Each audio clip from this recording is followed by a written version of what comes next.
Assalomu alaykum hurmatli kuzatuvchilar.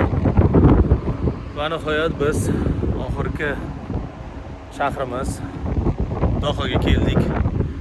Qatarning poytaxti hisoblanadi. Hozir mahalliy vaqt bilan taxminan soat 8lar. Mana ko'rib turibsiz, portga kelganmiz.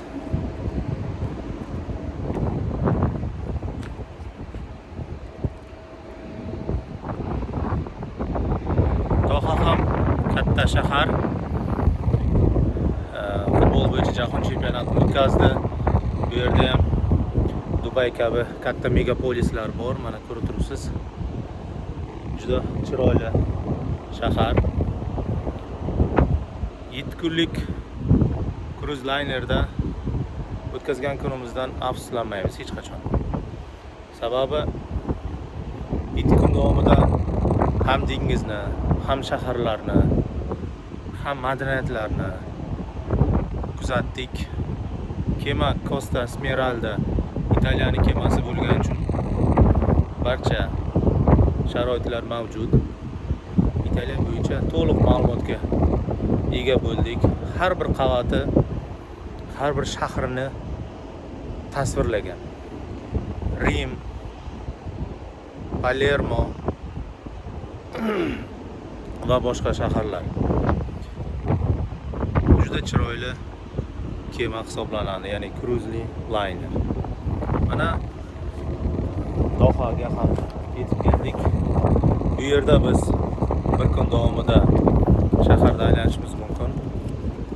Keyingi manzilimiz Abu Dhabi liniyasi bo'yicha, ya'ni Birlashgan Arab Amirliklariga qaytamiz. Abu Dhabiga, poytaxtiga.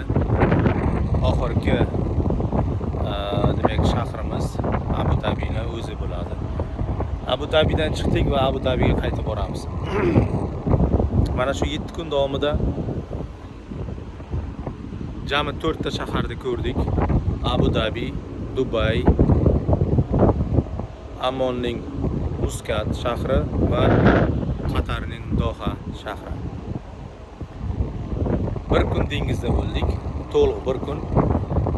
Sababi Ammon Muscatdan to'liq Dohaga keldi. Bunga bir kun vaqt oladi. 24 soat biz faqat dengizda bo'ldik. Kunduzi basseynlarda cho'mildik, kemanda maroqla dam oldik, konsertlar, shoular bo'ldi. Qulayliklar juda ham ko'p. Hammaga tavsiya qilaman shu kabi kruzlarga, sayrga chiqishga, maroqli dam olishga. Salomat bo'linglar.